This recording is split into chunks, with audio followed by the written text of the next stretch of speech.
This morning, America's First News starts right after this. Do you own or rent your home? Sure you do. Fortunately, Geico makes it easy to bundle your home and car insurance. It's a good thing, too, because having a home is hard work. Go to geico.com, get a quote, and see how much you could save. Geico.com. Easy.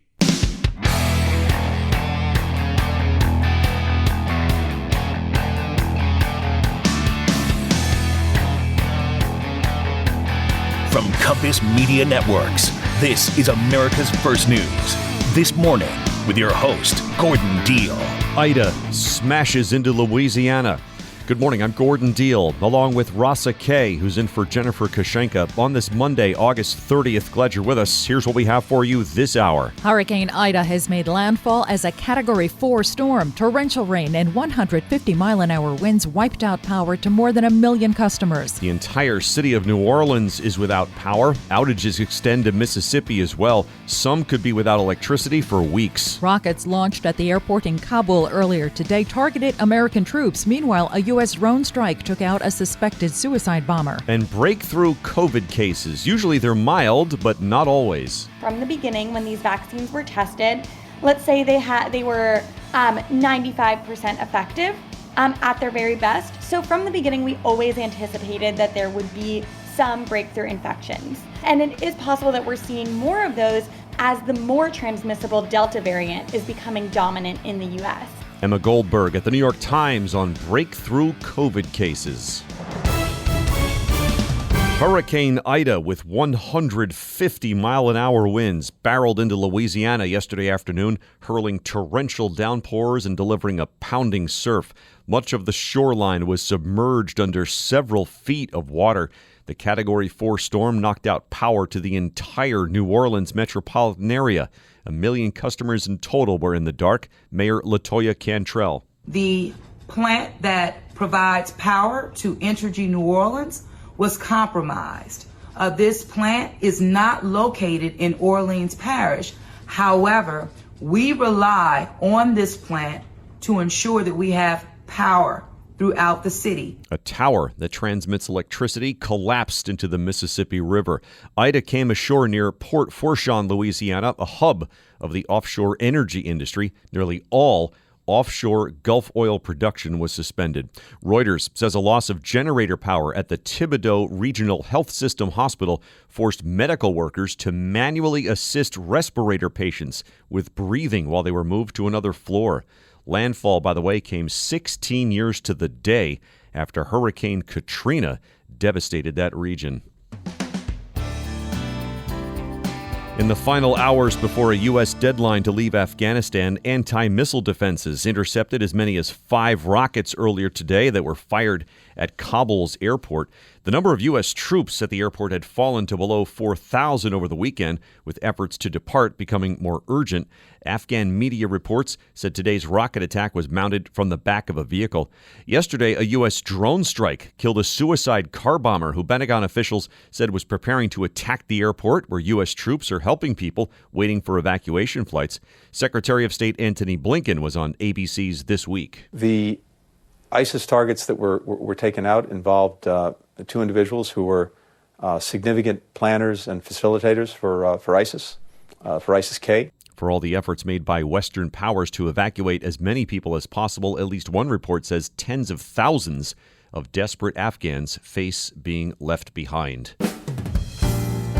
A somber day at Dover Air Force Base in Delaware. The remains of 13 service members killed in the suicide bombing in Afghanistan last week returned to U.S. soil yesterday. President Biden participated in what's officially known as a dignified transfer ritual and met with families of the fallen troops whose remains were carried off an aircraft in flag-draped transfer cases. 11 of the transfers were witnessed by reporters, with the 2 others conducted in privacy at request of family members. Navy hospitalman Max Soviak of Ohio was among those killed. He was remembered by his electrical technology teacher at Edison High School. Max was good for pulling shenanigans and like the other people to laugh.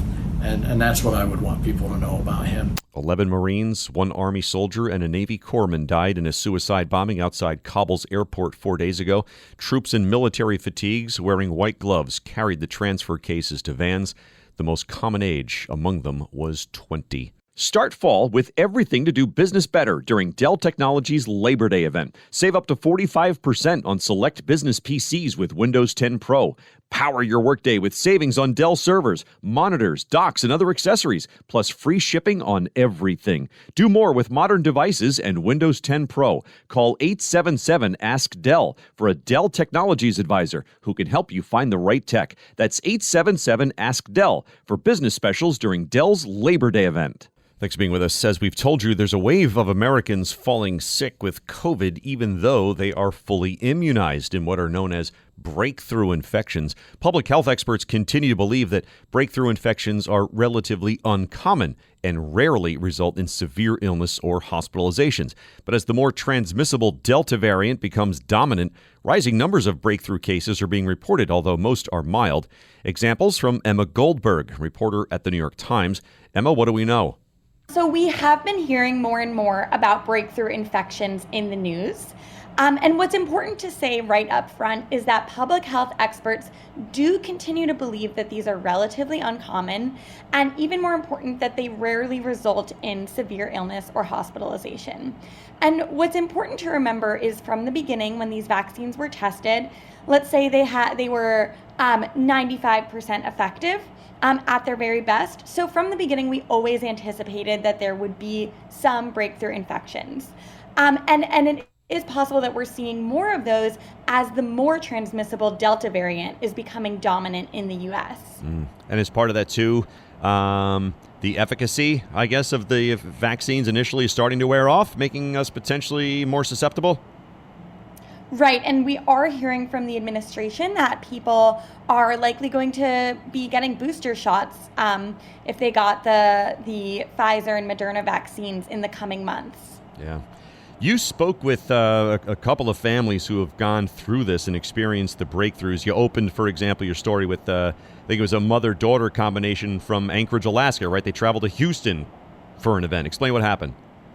Exactly. So this was a mother and daughter who I spoke with, and they were both vaccinated. They had received their Pfizer shots months earlier. So when they made this trip to Texas, they were not particularly concerned. But that being said, they did spend time in a hotel room with family members there who were unvaccinated. And they actually had an uncanny moment where one of them made this comment to the family members saying, "You can take your masks off, but you have to promise to get vaccinated." Sure enough, the next morning they were on their way home to Alaska, and they got a call that one of the relatives who they'd been with had tested positive for COVID-19. Shortly after, they both came down with breakthrough infections. Oh, man. So we're seeing that cycle in which it is, the unvaccinated who are continuing to drive surges and infections in the population. We're speaking with Emma Goldberg, journalist at the New York Times. Her piece is called Breakthrough COVID Cases, Uncommon and Often Mild, but Not Always. How about that not always? What's happened with some of these folks? Yeah, so, public health experts are continuing to stress that for the most part, people who are getting breakthrough infections are having mild cases. That being said, I spoke with a woman, Elena Carey Fair, in Texas, whose father was vaccinated with Johnson & Johnson several months ago. In June, he tested positive for COVID, and he was then hospitalized, and he was ultimately given a tracheotomy. So, that is one of the cases in which it's more severe. Her father is 64 years old. He ended up having to be transferred to a long-term care facility. The good news is this week he came home. And so what she stressed to me is that ultimately, we are seeing the vaccines working. Who knows what would have happened if he hadn't had the vaccine? Yeah. But what she said to me was, "I hate that this had to happen to my family." So we're seeing different kinds of breakthrough infections out there, and we wanted to highlight that as part of the piece. I think it's getting, or it can be difficult at times for folks to keep up with what's happening because there are a lot of moving parts, right? The Delta variant, booster shots, full approval of vaccines, breakthrough infections. What's kind of the guidance right now from federal health officials? Well, the guidance it remains that our best defense is vaccinations and masking. So, that's what continues to be really important, is that we know that It's the unvaccinated who are continuing to drive surges in the U.S. And there's great data from the Kaiser Family Foundation that found that more than 9 in 10 COVID cases that resulted in hospitalization and death had occurred among people who were not fully vaccinated. So vaccination is still the first defense, and also masking, because we know that when you're wearing a mask, it protects you and it protects people around you. Thanks, Emma. Emma Goldberg at the New York Times. Meanwhile, a new study from the UK shows that the Delta variant more than doubles the risk of hospitalization for the unvaccinated. Infections in the U.S. now average more than 150,000 a day, up 21% the last 2 weeks. 20 minutes after the hour on This Morning, here's Rasa K. And now, the 3 big things you need to know. Number 1.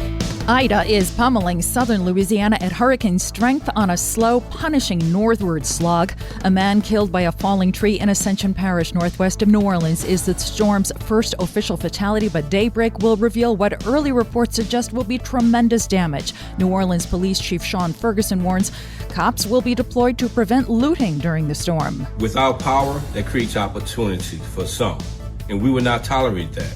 We will implement our anti-looting deployment to ensure the safety of our citizens, ensure the safety of our citizens' property. Over 1 million people in Louisiana are without power.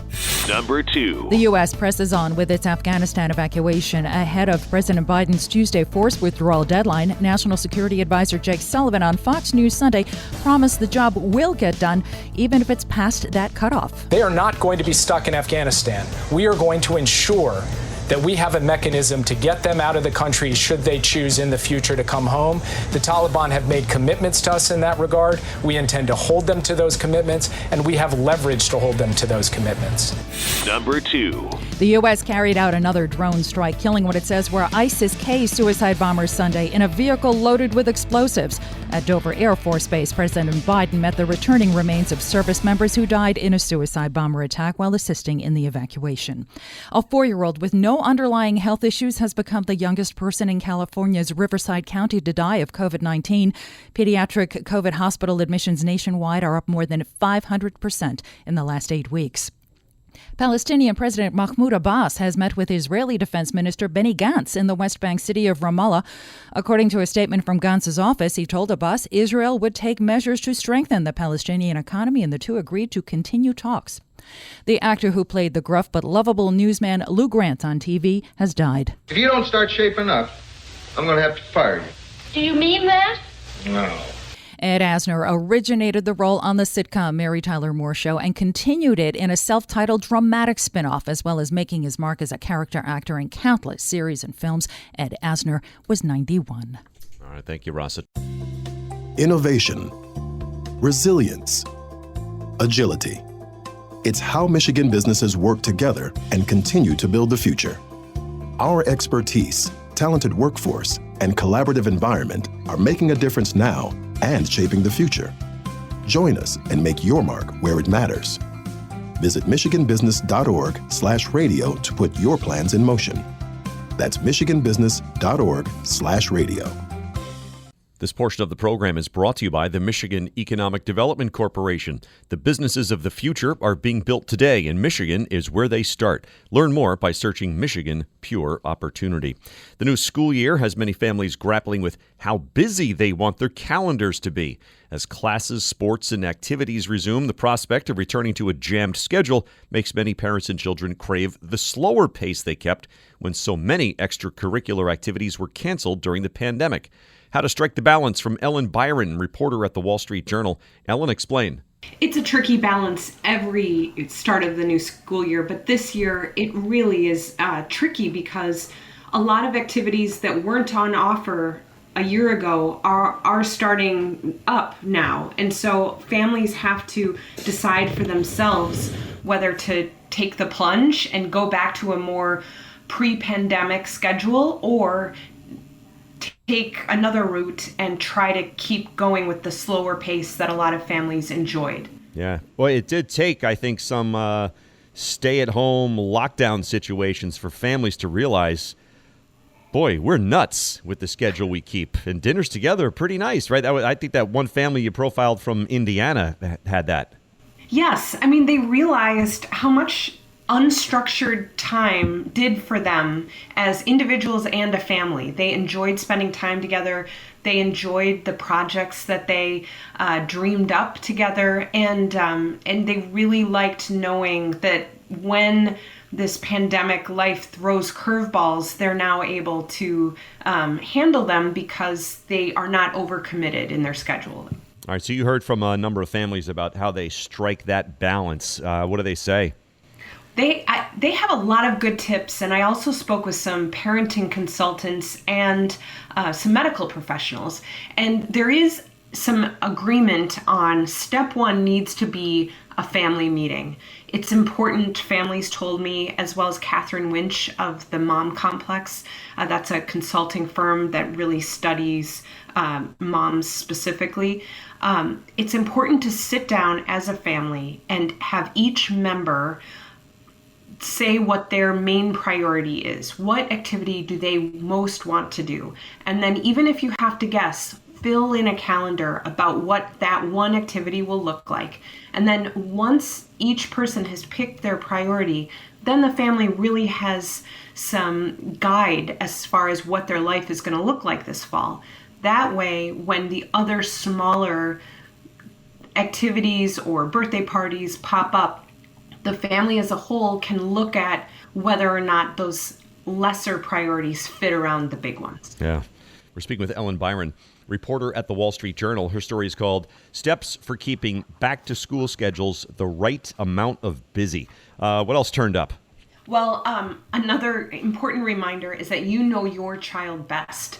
I spoke with one family in New Jersey, and they were concerned that their son was really missing social interaction. So their approach to this year is to actually do more sports, outdoor sports, so that they feel safe having him do those activities. But they realized that he missed friends, he missed being on a team, and so they are taking that particular path. And then other kids really like a slower schedule. They like unstructured time to do their own thing at home. Ellen Byron at the Wall Street Journal. 30 minutes after the hour on This Morning, America's First News. You know, in November, I'll celebrate 16 years of hosting this show in one form or another. Whenever those kinds of milestones come up, it's special, and Cuts Clothing is having an anniversary of their own this month. It's been 5 years since Cuts founder Steve Borelli decided to create clothing for any and every occasion, like their signature buttery soft Pika Pro Tri-Blend t-shirts and polos, cozy Hyperloop French Terry fabric hoodies, and more. Everything I've worn from Cuts is next-level comfort. I love their stuff. From their polos to their crew sweatshirts, all classics. Made modern with custom-engineered fabrics you have to wear to believe. They've created a comfortable fit without compromising on timeless, universally flattering style. If you haven't worn one yourself, it's time to try the only shirt worth wearing. And this week is the perfect time. This month marks the Cuts' 5th anniversary, and they're doing it big with 2 collection drops, a product launch, and a week-long special event. Go to cutsclothing.com/Gordon to get 25% off site-wide during their anniversary sale. That's 25% off site-wide at cutsclothing.com/Gordon. The news without the nonsense. You're listening to America's First News. This Morning with Gordon Deal. Thanks for being with us. Welcome into Monday, August 30th. Gordon Deal with Rasa Kay, who's in for Jennifer Kashenka. Some of our top stories and headlines. Hurricane Ida strikes Louisiana, knocking out power to 1 million customers. New Orleans is completely in the dark. Rockets targeted American troops earlier today in Afghanistan. Meanwhile, a U.S. drone strike took out a suspected suicide car bomber. The European Union wants to stop non-essential travel from the U.S. because of the spread of COVID. Peloton launches a new treadmill today with several safety features. Michigan wins the Little League World Series, and bars reserving seats for America's fallen soldiers. We'll have examples in about 20 minutes.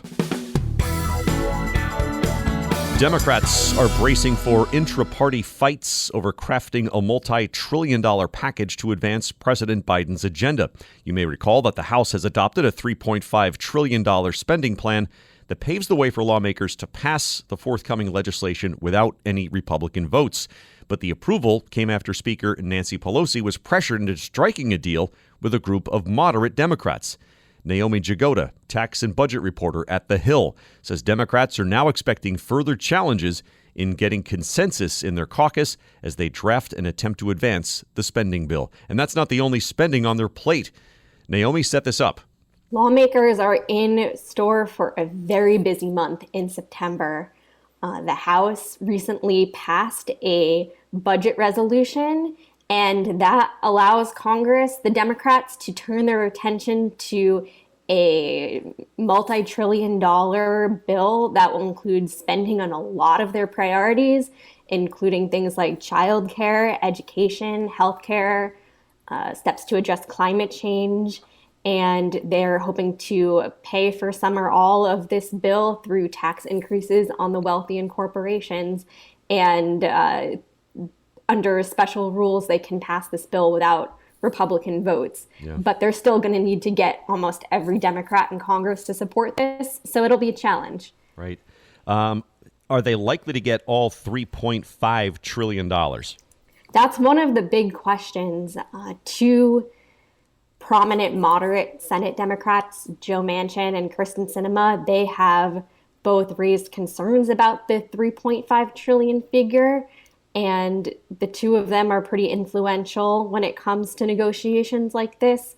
So it's unclear if they'll be able to get the full 3.5 trillion, but on the other hand, progressives really want to hit that figure. There are some liberal lawmakers who wanted to spend even more than that. Yeah. So it'll be a delicate balance. All right. Geez. And then it took me a while to realize this is not part of the federal budget, right? I mean, this is above and beyond what might be spent through the traditional budget.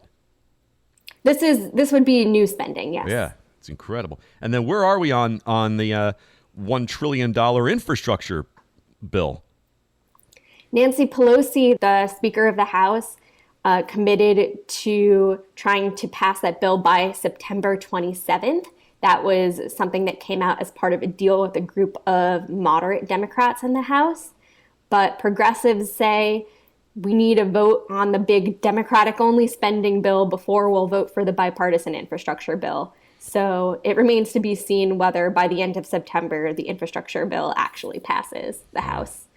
We're speaking with Naomi Jagoda, tax and budget reporter at The Hill. Her story is called Democrats Brace for New Spending Fights Over Biden Agenda. How about the role of taxes in all this, I guess, especially with the $3.5 trillion proposal?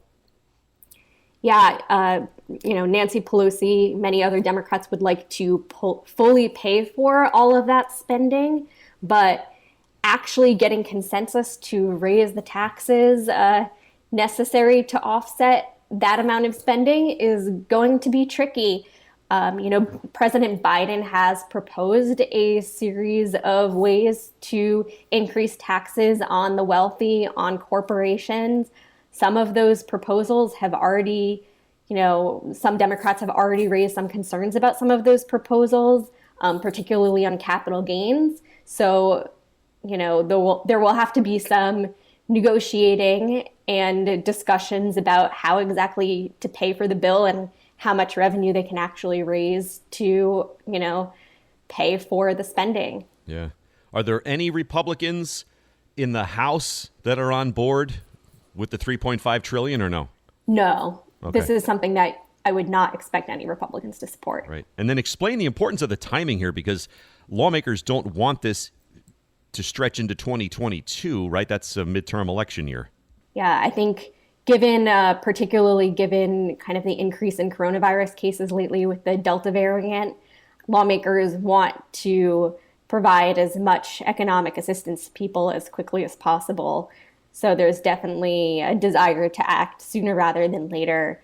And as you mentioned, the midterm elections are November 2022, and Democrats will definitely want a win that they can show to their constituents. And the closer and closer you get to election day, the harder it is to pass legislation. So I do think there is motivation among lawmakers to try to get this done sooner rather than later. Thanks, Naomi. That is Naomi Jagoda, tax and budget reporter at The Hill. Coming up next, the baseball team that thinks it's above being booed for a lousy performance. Do you love seafood when you're out to eat but never make it for yourself at home? Yeah, me too. But the key to restaurant quality at home starts with high-quality seafood and simple techniques from Wild Alaskan Company. With Wild Alaskan Company, you're getting high-quality, sustainably sourced, wild-caught seafood delivered right to your door. Choose from salmon, whitefish, or a combination. Money back if you're not happy. I went with the Wild Combo Box, fired it up on the grill with a little garlic, lemon, and parsley. It was like sitting at some dockside restaurant in the last frontier. Each piece of fish was individually wrapped and labeled. Plus, the packaging can be composted.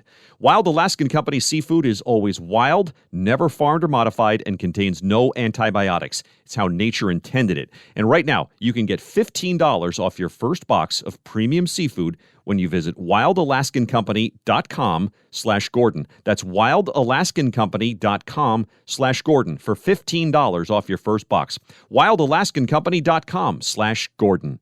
Today's Mic Drop is brought to you by Dell. For your small business needs, call a Dell Technologies advisor today at 877-ASK-DELL. Thanks for spending time with us. Welcome into Monday. It's time now for the Mic Drop with this morning's Mike Gavin. Good morning. Well, here we are on a heavy news Monday, and as always, we try to find the less consequential stories to tell you about here to help lighten the mood. This would seem to be right up that alley. We know that fans can be tough on players when they don't perform, and booing is a time-honored way for paying customers to make their displeasure known. Rarely, though, do the players boo back. That's apparently what's happening in New York, as a couple of Mets players are sick and tired of fans booing the team's poor performance. Star infielder Javier Baez, who's only been with the team for a month since being traded over from the Cubs, explained at a press conference yesterday that the thumbs-down gesture that he and other Mets players have been giving fans after they get a big hit is actually a retaliation for fans booing them when they don't come through. As you can imagine, Mets management isn't thrilled about this turn of events, with team president Sandy Alderson saying in a statement that this type of engagement with fans will not be tolerated. Mets players sick and tired of fans booing. Mets fans sick and tired of Mets losing. Yes. Yeah. They've just been awful. They've been unwatchable this month, so the boos are well-deserved. In the month of August, the Mets won 8 games and lost 19. Yeah. If you can't admit that you deserve to be booed, you don't understand, I think, what it is to be an athlete. Yes. Whose fans pay your salary, essentially. I'm curious about what the reaction is going to be when he comes up to the plate next time in front of the home fans. We make millions. You can't boo us. That's the message, right? Yes. Wow. Oh boy. And we know, Gordon, that air travel is fraught with worry for many during the pandemic. So while we're trying to stay away from viruses, the last thing we need being introduced into the plane is salmonella. That's why the TSA felt the need to put out an impromptu PSA after a pile of raw chicken was seen traversing an airport luggage conveyor with no container and no ice. The TSA reposted the video, which was taken in Seattle, writing a punny response about this being a personal foul on the carousel. The post continues, "Don't wing your travel packing. In order to keep from ruffling any feathers, meat should be properly packaged. Ice or dry ice is permitted to keep the flock chilled." Always good stuff by the TSA. Yes. Yeah. Very sure. funny. Now, if you have an Instagram account, the TSA is worth following. For They're sure. Funny. Yeah. I mean, it looked like it was packed at one point. So yeah. That was packed in a cooler. It sort of had kind of a box shape I agree. to it. Yes. But somehow the cooler went away. Yeah. And the chicken was on the conveyor belt by itself. I don't know how it got placed there. How it got dumped there in such a nice, neat little pile. May I float this theory? Okay, sure. The chicken was just dumped in a rectangular block-shaped cardboard box. Yes. And then ice was put in it. Okay. Or it was submitted as a giant block of frozen chicken. Right. And eventually, as it began to thaw, it wrecked the cardboard box. Fell through the bottom, basically. Something like that, yeah. and came out in this shape. That sounds like a half-plausible explanation there. As somebody on Twitter said last week, Mike, this can gag a maggot off a gut wagon. All right. I don't know. I mean, I can't disagree with that. They posted that in response to something you and I were talking about, and Yeah. I love that phrase so much that I promised on Twitter I would use it. So there it is. Nice. That can gag a maggot off a gut wagon. Congratulations on working that in. 13 minutes in front of the hour on This Morning, America's First News. Innovation, resilience, agility. It's how Michigan businesses work together and continue to build the future. Our expertise, talented workforce, and collaborative environment are making a difference now and shaping the future. Join us and make your mark where it matters. Visit michiganbusiness.org/radio to put your plans in motion. That's michiganbusiness.org/radio. Thanks for being with us. As Hurricane Ida made landfall on the Louisiana coastline, Waffle Houses projected to be in the Category 4 storm's path have closed. Why does that matter? Well, it's usually a solid predictor of how destructive severe weather can be. For those not familiar with the popular Southern restaurant, Waffle House has been known for staying open 24/7, regardless of extreme weather. USA Today says the restaurant's reputation for remaining open resulted in former FEMA Administrator Craig Fugate coining the Waffle House Index in 2011. When a tornado hit Joplin, Missouri that year, 2 Waffle Houses stayed open despite the tornado that caused $2.8 billion worth of damage and killed 158 people. The Waffle House Index has 3 tiers, green, yellow, and red. Green means the store will operate fully. Yellow means the restaurants will be open, but the menu or power is limited. Red means the store will be closed. 8 minutes now in front of the hour on This Morning. Once again, here's Rasa K. And now, the 3 big things you need to know. Number 1. Over 1 million customers are without power in Louisiana after Hurricane Ida struck as an extremely dangerous Category 4 storm. It made landfall near Port Fourchon as one of the strongest hurricanes to hit Louisiana in the state's recorded history. Lafourche Parish Sheriff spokesman Brendan Maythorne spoke to ABC News. We expect to see massive damage on the scale of what we saw for Katrina and Gustav in 05 and 08 and probably on a much worse level. Number 2. Entergy Louisiana is warning some customers could lack electricity for weeks. New Orleans Sewage and Water Board reports sewage pump stations have lost power, raising the risk of backups into homes. And AT&T is waiving overage charges to provide unlimited talk, text, and data for Louisiana and Mississippi customers through Saturday. Number 3. U.S. anti-missile systems stopped rockets fired at American troops today in Kabul. Yesterday, a U.S. drone strike killed another suspected suicide car bomber believed to be preparing to strike Kabul airport. Spiking temperatures and increasing winds are adding to challenges faced by firefighters battling blazes across Northern California. Thick smoke sent tourists packing from the Lake Tahoe resort region over the weekend. One of the days, the sky turned black. It was like about 4:30 in the afternoon. The street lamps were coming on. It looked like something out of Wizard of Oz, like really scary stuff. That's South Lake Tahoe resident Jim McCall. In Southern California, a crowd of several hundred people gathered at the Santa Monica Pier Sunday to protest proposed COVID vaccination mandates. Many held American flags and signs proclaiming no jabs for jobs and stop the medical tyranny. The group New Jersey Parents for Virtual Choice is pushing Governor Phil Murphy to let school districts establish fully virtual learning as an option for families concerned about COVID exposure. Their petition has garnered over 24,000 signatures as of this morning. The team from Taylor North has delivered the first Little League World Series title for the state of Michigan since 1959. Michigan beat Ohio 5-2, both from the Great Lakes, marking the only time clubs from the same region played in the championship. It's because there were no international teams competing this year because of COVID travel restrictions. All right. Thank you, Rasa. 6 minutes now in front of the hour. On This Morning, America's First News. Start fall with everything to do business better during Dell Technologies Labor Day event. Save up to 45% on select business PCs with Windows 10 Pro. Power your workday with savings on Dell servers, monitors, docks, and other accessories, plus free shipping on everything. Do more with modern devices and Windows 10 Pro. Call 877-ASK-DELL for a Dell Technologies advisor who can help you find the right tech. That's 877-ASK-DELL for business specials during Dell's Labor Day event. Thanks for being with us. Bars and restaurants around the country are paying tribute to the 13 U.S. service members killed by a suicide bomber in Afghanistan. In New England, at the Westminster Brewing Company in Massachusetts, there were 13 beers lined up at the bar on Saturday. A sign read, "Your sacrifice will never be forgotten." The display was still on the bar yesterday. In Hampton, New Hampshire, a similar scene played out at Smutty Nose Brewing Company and the Galley Hatch Restaurant.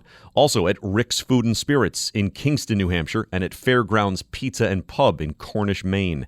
Outside Cleveland, Nico's Bar and Gyros in North Royalton, Ohio, posted a photo on Facebook showing a table with 13 beers on it with a placard that simply says reserved. Every beer sold there between now and September 11th reserves $1 for donation to the families. In Idaho, the staff at Sid's Garage in 2 locations, Boise and Meridian, reserved 13 seats at a center table and placed a beer at each seat in memory of those who were lost.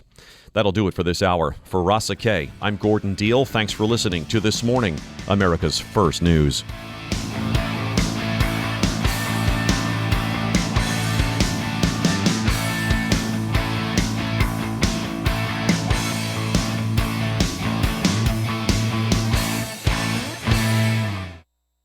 Do you own or rent your home? Sure you do. Fortunately, Geico makes it easy to bundle your home and car insurance. It's a good thing, too, because having a home is hard work. Go to geico.com, get a quote, and see how much you could save. Geico.com. Easy.